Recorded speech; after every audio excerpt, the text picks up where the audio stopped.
माकलाचं सुकं माझं तयार झालंय। आता एका डिश मध्ये मी ते काढून घेते। छानपैकी अगदी चमचमीत झमझमीत असा वास सुटलाय।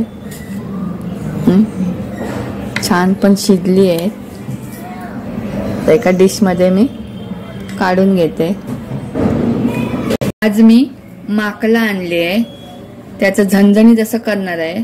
त्याला माकुळ पण म्हणतात। पहिल्यांदा मी ती कशी साफ करायची ते अगोदर दाखवते। आता पहिल्यांदा मी हा आतला भाग काढून घेते, तो बाजूला ठेवते आणि त्याचा एकच काटा असतो इथे बघा दिसतोय, पारदर्शक असतो थोडा बघा, तो पहिल्यांदा काढून घ्यायचा। असा काटा असतो एकच, बाकी काटा नसतो, तो बाजूला ठेवायचा। आता हे आतमध्ये पूर्ण साफ करून घ्यायचं, बाजूला ठेवायचं आणि हे पातळ अशी याची वरती हे असतं ते आपण काढून घ्यायचं। पर्यंत आपण हे भाग काढून घ्यायचा।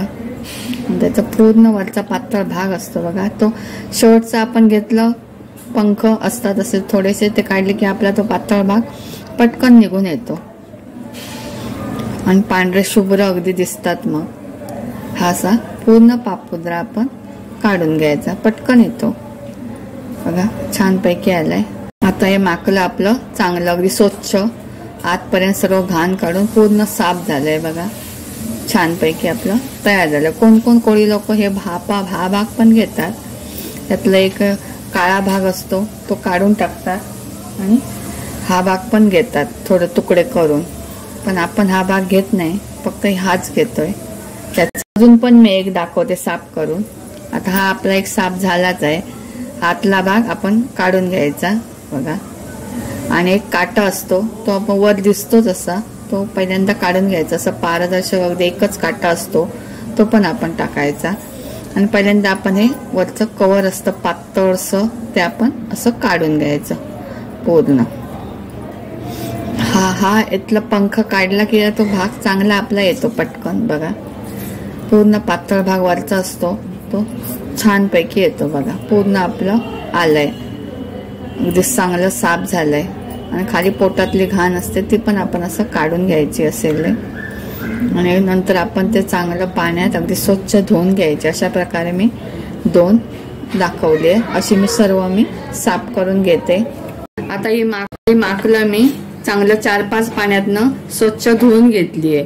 मी अशी अक्कीच घेतली आहे, त्यामुळे आतपर्यंत मी पाणी घालून चांगलं धुवून घेतलीये। तुम्ही याचे तुकडे करून घेऊ शकतात किंवा याचे असे 2 भाग सरळ करूनही घेऊ शकतात। मी अक्कीच घेतलीये, तुम्हाला आवडीप्रमाणे तुम्ही जसं हवं तसं करू शकता। तर मी चांगली स्वच्छ धुवून घेतलीये।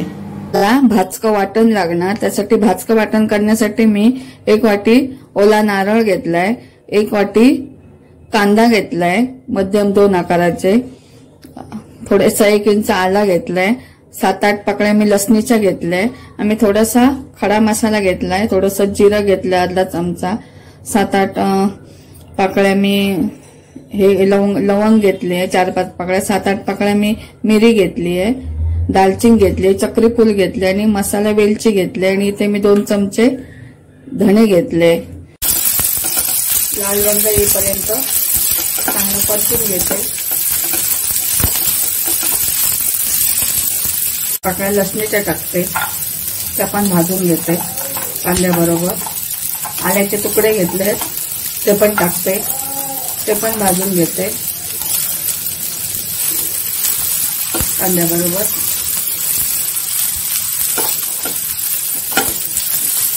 तर कांद्याला आपला लालसर कलर आलाय। आता मी घेतलेलं 1 वाटी ओलं खोबरं आहे, ते पण टाकते।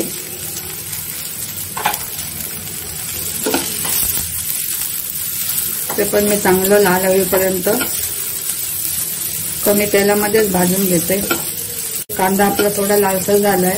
आता खोबऱ्याबरोबर कांद्याबरोबर खोबरं पण भाजेल आपलं, नाही तर असंच खोबरं भाजलं तर लगेच करपतं वगैरे, मोठा गॅस असेल तर। थोडासा आपला खोबऱ्याला पण लाल कलर आलाय। आता घेतलेला मी खडा मसाला टाकते।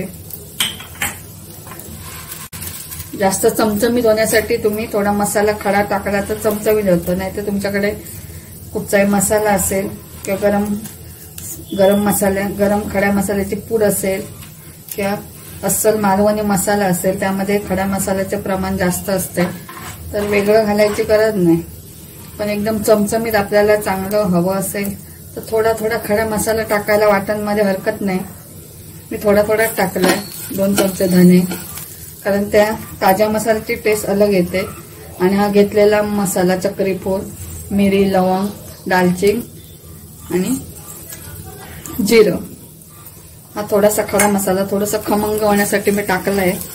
ही एखादी हिरवी मिरची पण टाकते आणि मी एखादी सुकी मिरची पण टाकते. त्यामुळे आपलं कसं तोडून टाकते, झमझमीत चमचमीत आपलं वाटण होतं. आणि एक त्या केलेल्या पदार्थाला चांगली टेस्ट येते. ओरिजिनल मसाल्याची, ताज्या मसाल्याची जरा टेस्ट येते. आता हे माझं चांगलं भाजून तयार झालंय. आता मी थंड झालं की एका मिक्सरच्या भांड्यामध्ये काढून घेते. मी एक मिक्सरचं भांडं घेतलंय. आता वाटण माझं थंड झालंय, ते मी एका मिक्सरच्या भांड्यामध्ये काढून घेते.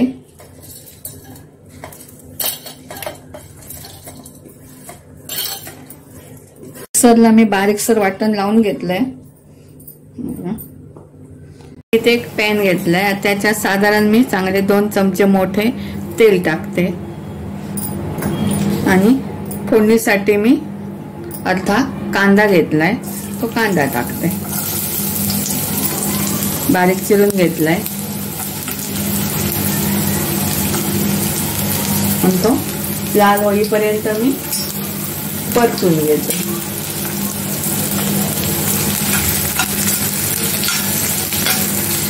आता कांदा चांगला परतून झालाय.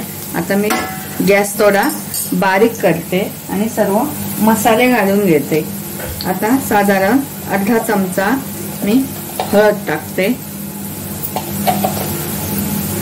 आणि थोडासा गरम मसाला टाकते अर्धा चमचा आणि चांगला 1 चमचा किंवा तुमच्या आवडीप्रमाणे मी 1 चमचा मालवणी मसाला टाकते. तो पण मी चांगला परतून घेते मसाला बारीक गॅसवर. आता मसाला 1 मिनिट चांगला परतलाय. आता घेतलेले मी माकलं आहे ती टाकते, ते पण परतून घेते.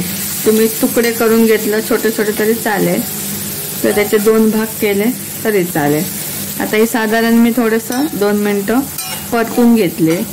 आता आपण हे शिजायला ठेवू. आता याला शिजायला जरा जास्त वेळ लागतो. तुम्हाला चालत असेल तर तुम्ही कुकरला पण 2-3 शिट्या काढू शकतात, मग डायरेक्ट आपल्याला फोडणीला घालता येतं. पण मी हे चांगलं गॅसवरच शिजवून घेते.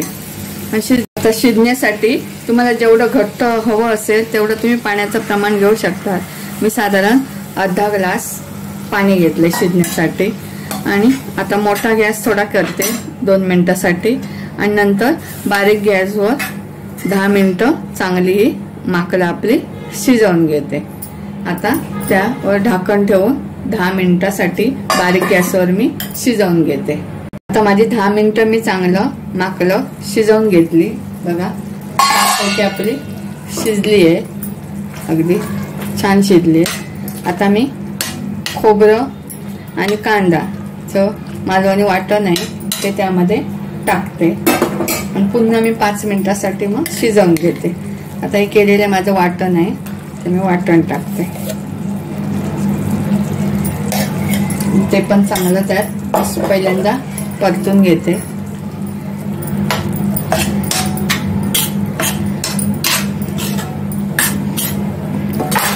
जेवढं घट्टसर हवं तेवढं तुम्ही करू शकतात. पातळ हवं असेल पाणी अजून घालू शकतात. आता मी तेवढंच चांगलं 5 मिनिटासाठी वाटण चांगलं एकजीव होण्यासाठी मी पुन्हा 5 मिनिटासाठी ठेवते. चवीनुसार थोडंसं मीठ टाकते. चवीनुसार मीठ टाकलंय आणि 4-5 पाकळ्या कोकमाच्या टाकते आणि थोडीशी धनिया टाकते आणि थोडी ठेवली नंतर आपण घालायचे आणि चांगला एकजीव करते आणि पुन्हा 5 मिनिटासाठी हे सगळं एकजीव होण्यासाठी पुन्हा 5 मिनिटासाठी मी शिजवून घेते. 5 मिनिटासाठी वाटण एकजीव होण्यासाठी ठेवलेलं. आता 5 मिनिटं झाली बघा. आपलं हे माकडाचं चांगलं घट्टसर असं तयार झालंय. मी घट्टसरच केलंय. तुम्हाला पातळ हवं असेल तर घट्टसर असं तयार झालंय. मी घट्टसरच केलंय. तुम्हाला पातळ हवं असेल तर तुम्ही थोडंसं पाणी घालू शकता. बघा आपलं असं चणचणीत झमझमीत असं माकडाचं सुकं तयार झालंय. आता मी ते एका डिश मध्ये काढून घेते. आता माकडाचं सुकं माझं तयार झालंय. आता एका डिश मध्ये मी ते काढून घेते. छानपैकी अगदी चमचमीत झमझमीत असा वास सुटलाय.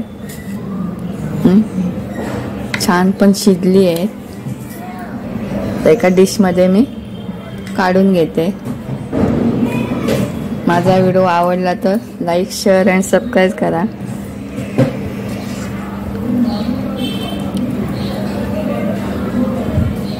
आता मी एका डिश मध्ये काढून घेतले.